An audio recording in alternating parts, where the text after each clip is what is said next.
Huwag mong gawain yan sa mga anak ko. Sige ka dyan, bahog na droga. Ilang Pilipino na sa labas? And how many Filipinos are suffering outside just to earn a living so that they can send money back home? Pagkapag-aral at makakain ang mga anak nila because of poverty. So here we are trying to improve the nation. May mga kapatid tayo, so many of them, they go abroad and they suffer. Lahat na. Rape, being abused, without food, walang tulog, and yet they endure the agony of life para lang makapagdala ng pera doon sa kanila.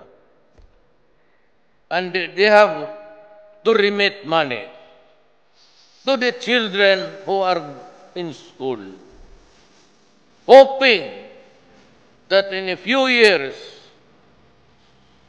they'll be able to perform the task to see their children succeed in their education. So what do?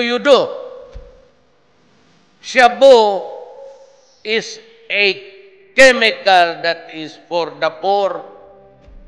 Sasabihin nga nila, Duterte is killing ang mahirap. Look, stupid.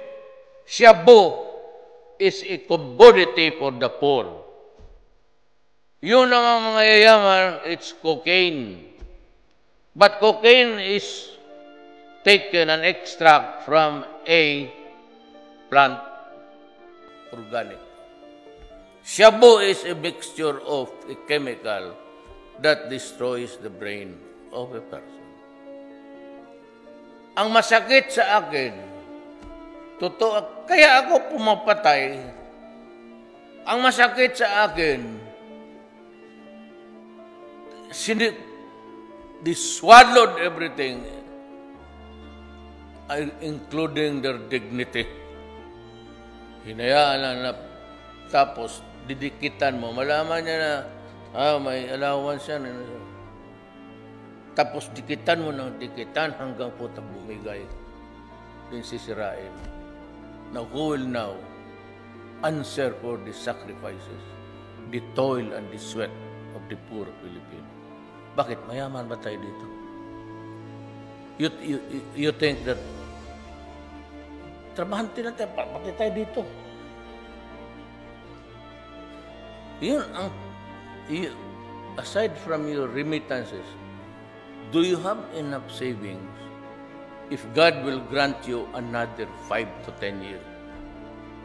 Pag naubos yan, who will buy your medicines? Sinong bibili sa antibiotics mo? Sinong bibili dyan if you have a high creatinine?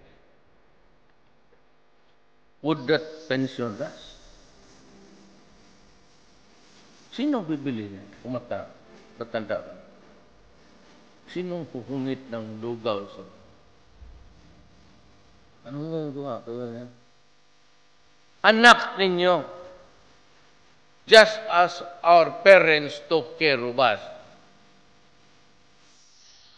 and their children noon, tayo ang magbantay. Tayo ang magbayad sa ospital. Tayo ang magbayad sa oxygen. Tayo ang magbayad sa punerarya, pati paglibing. Utang ina, tapos ganunin mo, talagang papatayin kita.